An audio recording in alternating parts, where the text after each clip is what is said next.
Hello everybody, I'm Jaya Sreevalsan Nair. I lead the Graphics Visualization Computing Lab at IIIT Bangalore. So today I'm going to give you an overview of what the lab stands for, what kind of work happens at the lab, and a brief overview of some of the key projects that's running in the lab. So I begin. So as an introduction, in our lab, we work on visualization primarily. So most of the work that we do are related to um, visual analytics, uh, which entails data science workflows with visualization as a key aspect. And we also work on data analysis, which will allow us to prepare data for visualization. So as we see here, a lot of the work in the lab is related to doing multidisciplinary research in data analysis and visualization. So we see that um, s- the the topics that we cover here are of the major ones are listed here. So we look at second order tensor fields, matrices, and networks as data structures to format data to prepare them for visualizations. We look at spatial temporal big data with applications in geospatial sciences. We look at other applications related to biology and social studies. We also work with data sets for brain functional connectome, LiDAR point clouds, chart images, population surveys, patient records, traffic images. In all of these, we look at multi-scale representation of the data. We look at spatio-temporal analysis of the data, etc. So we can now bin the work that we do into four buckets. So we work with geospatial data, which primarily looks at LiDAR point clouds, and recently we've started looking at SAR data as well. We look at biomedical data. So we have so far looked at brain functional connectome as well as genomic data pertaining to cancer. So multi-omics data. We have looked at human perception as well as experience data. So, in this category, we look at population surveys, patient records, um, survey analysis, etc. We also look at a niche area where we study charts, as in the charts that we use for data representation. We look at these charts in the form of images and we try to automatically interpret the data that is contained in the chart. The last one is on urban traffic data. So here we look at both vehicle LiDAR data as well as traffic images data, which is collected by a moving vehicle through its camera sensor. So for geospatial analysis, we primarily look at the airborne LiDAR point clouds. This work started in the lab around 2012. So we have done a few different topics on this. We have looked at visualization guided hierarchical clustering of point clouds using expectation maximization algorithm or the Gaussian mixture models. We have then studied how local geometric descriptors for each point can be defined using second order tensor fields. After that, we have looked at uh, using these local descriptors to create a global descriptor for the point itself, which is based on visualizations. Thus, we get an image, and we use these images to compare different point clouds. We have further looked at different aspects of semantic classification or semantic segmentation of these point clouds. So one of the things that we studied was what is the influence of aleatoric uncertainty in the semantic classification based on the classifier model that we use. Then we looked at distributed systems using Apache Spark Cassandra framework to do similar kind of analysis for really large data sets. When we look at LiDAR point clouds, which cover very large geographical regions like a city, the data set tends to be of billions of points, which have to be handled in a different manner with a lot more sophisticated software and with cloud support. So we have adopted the use of Spark Cassandra integration for horizontal scaling. Finally, we have also done some work on geometric reconstruction of slope proofs, which implies that given the point clouds, we can now look at extracting surfaces which allow us to build 3D models of the point clouds. So let's look at how the interactive hierarchical clustering works. So this is one of the works that we did in 2015 and was published in ACM 6 Spatial. So what we are seeing here is we see this tree data structure where we have the entire point cloud as the root node, and the user can pick variables for clustering, which is a binary clustering, which is done using expectation maximization algorithm. So the user can go through visualizations as per these parameters and then pick a parameter that will give them the best clustering, as can be qualitatively analyzed.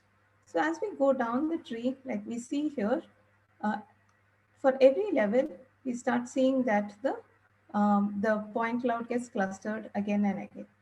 What we found is this gives us a very good result for semantic segmentation of the data set. Now, this is one of our early works, and we have been able to see that this, by visual analysis, gives us a very good hierarchical clustering result in terms of the semantic classification. So when we say semantic classification, we want to divide the point clouds as per their semantic classes like building, roads, vegetation, etc. So this also allows us to experiment with this tree, pick different kinds of parameters, and then see what kind of semantic classification we get. And thus we can arrive at the best tree formation, which will give us the best result. Now for the geometric reconstruction of the data, we took the tensor fields that we used as local geometric descriptors and used them to draw tensor lines, and that gave us the borders or the boundaries of the roof. This particularly worked very well for sloped roofs, so we were able to reconstruct some of the roofs that are given in this benchmark dataset. So we can see here, when we compare our results with the ground truth through a top view projection, we see that they are quite accurate. This is the result of the visualization tool that we developed to interface with the Spark Cassandra framework, so that we can make service calls from the visualization tool as per the user requirement to explore the data, understand the statistical characteristics of some subsets of the data, which can be lassoed using the tool. Now, this is our work for the global descriptor. So what we see here is for the airborne LiDAR point clouds, we can do two types of classification. The geometric classification, which is a probabilistic one based on the local geometric descriptors, and we can also do the semantic classification and then combine them to project the point clouds from the 3D Cartesian coordinate system to 2D barycentric coordinate system, and do point rendering as in graphics, and get an image to be a global descriptor for the point clouds. Now, what this global descriptor allows us to do is, if we want to compare two different point clouds to understand the differences in their semantics as well as geometric structure, we can compare these images using regular image processing techniques, the distances which are used for comparing images, and then identify the differences between two point clouds. Now we move on to the work that we're doing for biomedical data analysis. So we have looked at brain networks, brain functional connectomes, which have been generated using correlation matrices uh, from the fMRI data for different regions of the brain. Now, these different regions of the brain are considered to be nodes of a network, and this network is essentially the correlation network that one gets from this correlation matrix itself. So, what we have done here is we have tried to do community detection in this brain functional connectome by using this correlation matrix, where we use something called the exploratory factor analysis with multiple scales to be able to doing this community detection. We essentially use the this method because we are dealing with correlation matrices. Now, it's an age-old technique, but we have found a novel application when it comes to brain functional connectome.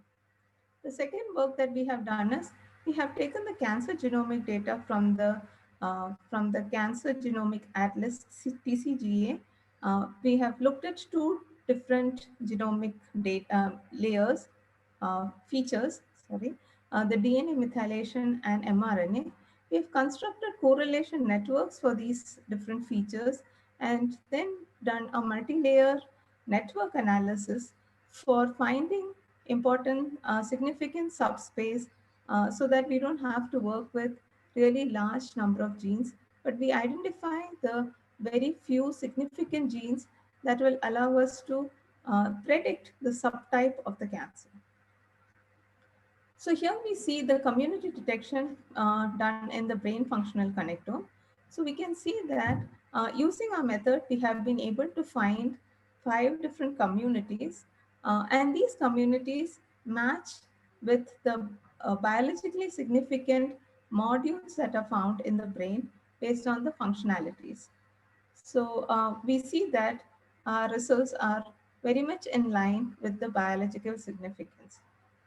So what we're seeing here is when we compare these communities that we have gotten on the left with communities from a state-of-the-art hierarchical clustering algorithm, we see that most of the nodes match.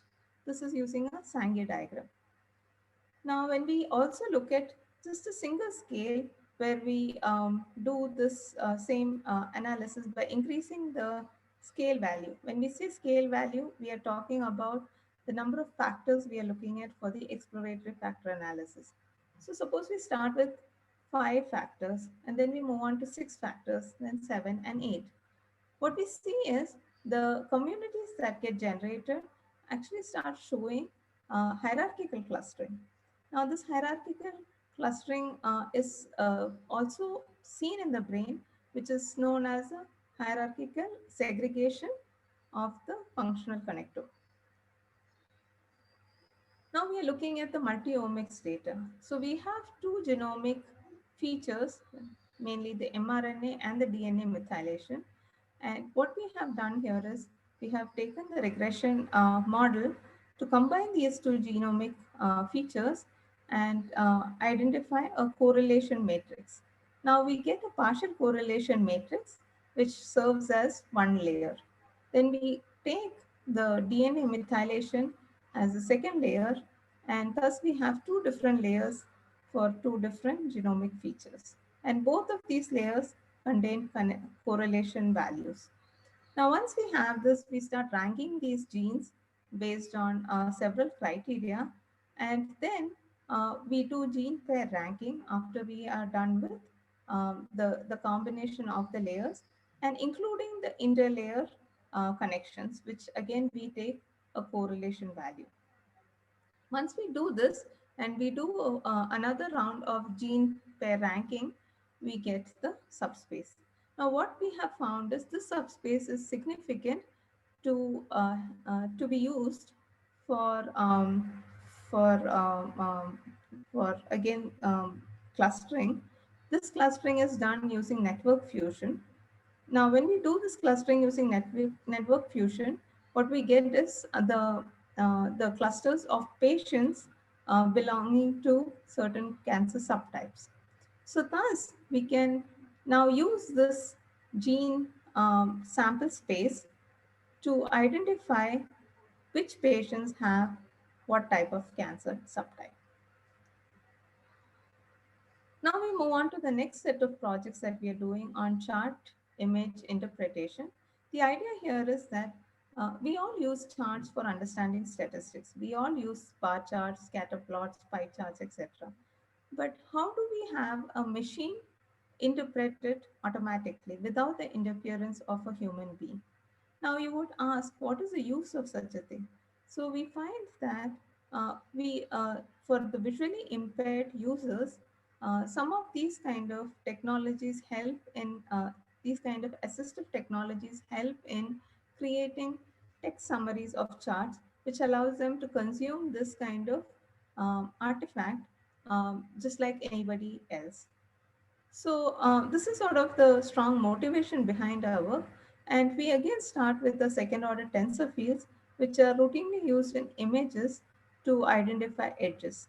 Now we have been able to use that for detecting objects, the graphical objects in a chart image, like a bar in bar chart, a scatter point in a scatter plot, etc. So we have then used this as a basis for creating two different systems. One is the bar chart analyzer, where we use this methodology for extracting the data table that went into creating these charts in the first place. So here we look at bar charts and different kinds of bar charts. For the very first time, this kind of work is being done across different types of bar charts that are seen in the internet, in different documents, research papers, etc. Right? So we look at bar charts, stack charts, group charts, histograms, etc. Then we move on to looking at scatter plot analyzer. And here we find that the color-based scatter plots where we represent multiple classes, we are able to use our methodology for interpreting those charts as well automatically. So this is how our workflow looks like.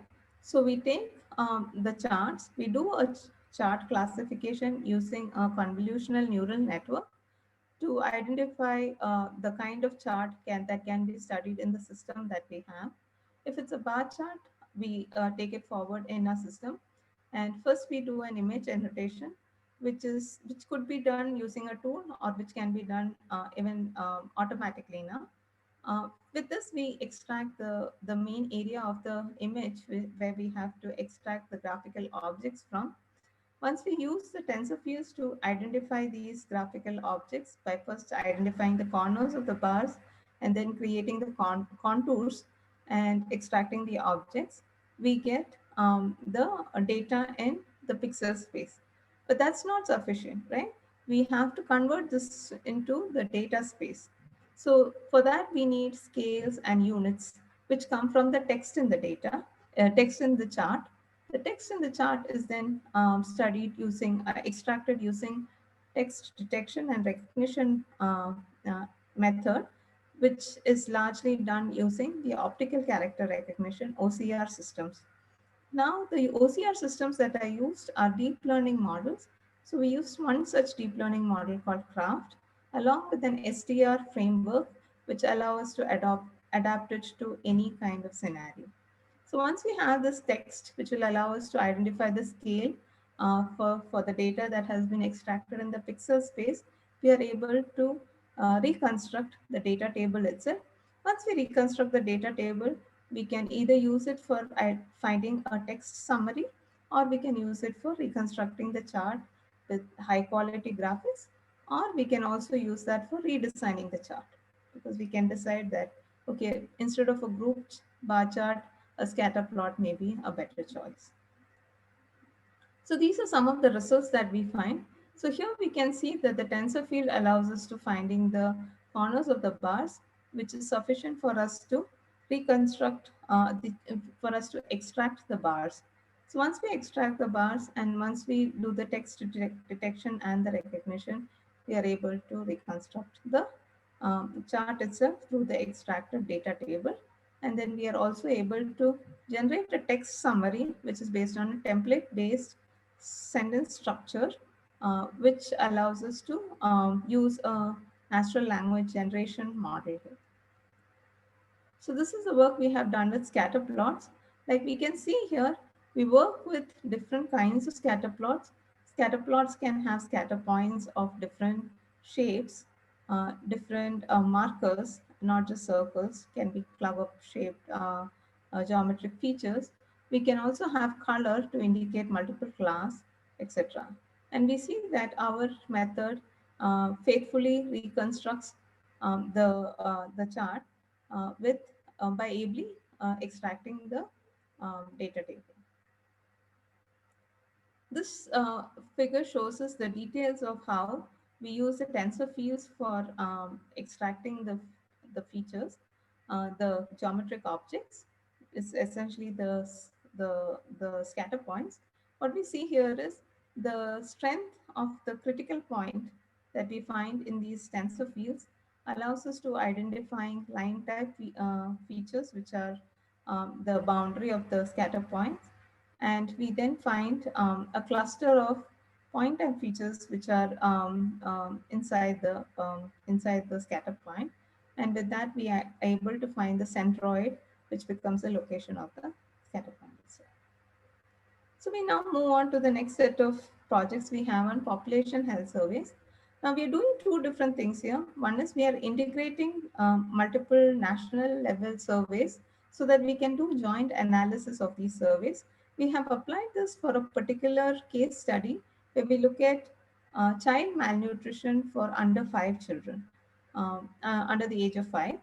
And this allows us to combining different surveys which have been conducted for different purposes, but having overlaps to be used for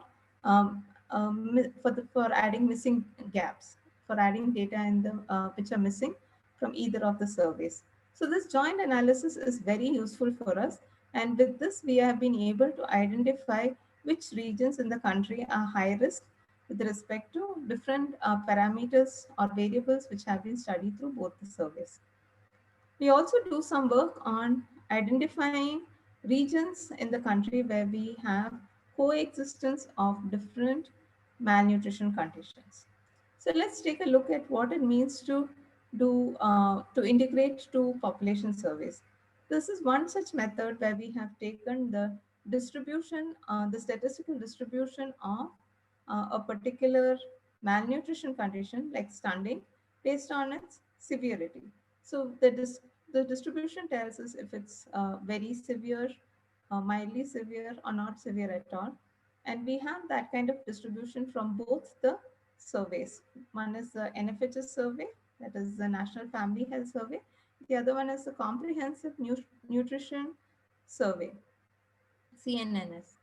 Um, so we take these two surveys and then we have these distributions, and then we can easily apply statistical distances like the Hellinger distance to finding the distance between the distributions. Now what we see here is, what we're using this distance here is to see what is the difference between the data collected in both the surveys. And what we see here is the Hellinger distance is very low. What that implies is both the surveys give very similar outcomes. And we see that for stunting, we see the same for wasting. So now let's move on to the last bucket we have in for the urban traffic data analysis. We do a few different things here. We work primarily with traffic images which are captured using the camera sensor on a moving vehicle. So we see the road and the front of the car, and the scene in front of the car. The idea here is to identify a good. The idea here is to do depth estimation on that image, and identify the objects in the image using semantic segmentation, and then be able to replace these objects based on the position that they have been identified using the images to place graphical objects. Uh, by graphical objects, we mean place meshes so that we can create a 3D graphic scene which we can use for graphical rendering.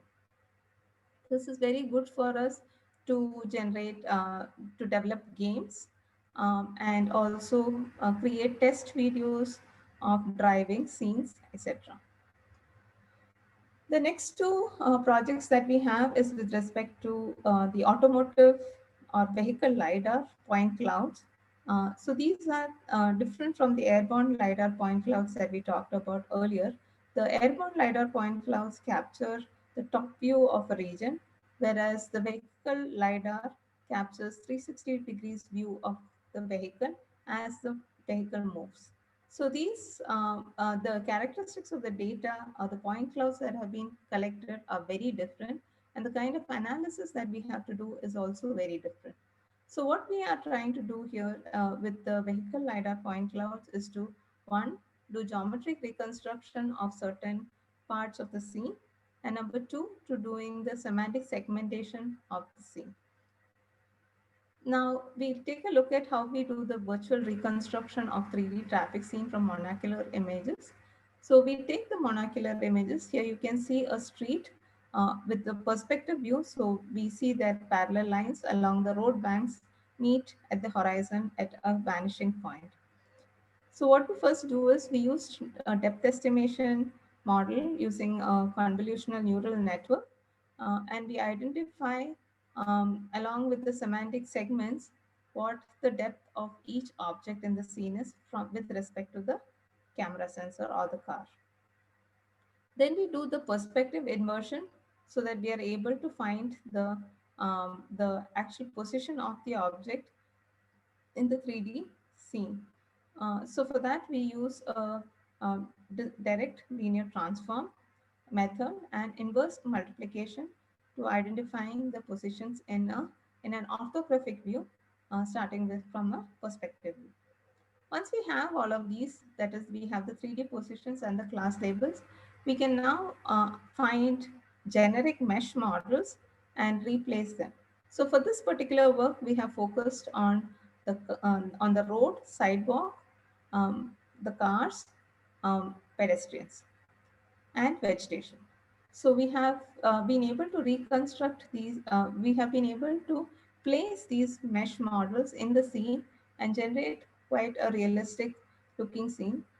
We have also taken into consideration that while we add these models and scale them to be very similar to the scene that would have created the image in the first place, we also have to take care of collision detection. So we do that as well. Now, what this allows us to doing is, one, we can do the graphics rendering, but also we can do scene editing by replacing some of the objects. Like for example, we can replace a car with a truck and reconstruct the same scene. So these are some of the examples of the scenes that we have been able to reconstruct. Uh, so for this particular reconstruction, we have added appropriate lighting models and shadows, but we are yet to add textures and color. So with that, I conclude the presentation of the projects that are ongoing in the lab. I would like to acknowledge at this point that the work done by the students and the RAs in the lab. So this is the list of students and RAs who have contributed to the works that have been showcased so far. We have frequent collaborators amongst the faculty uh, in the in the institute as well as outside of the institute, and they have enormously helped us to make progress with our work and publish it in top tier conferences and journals.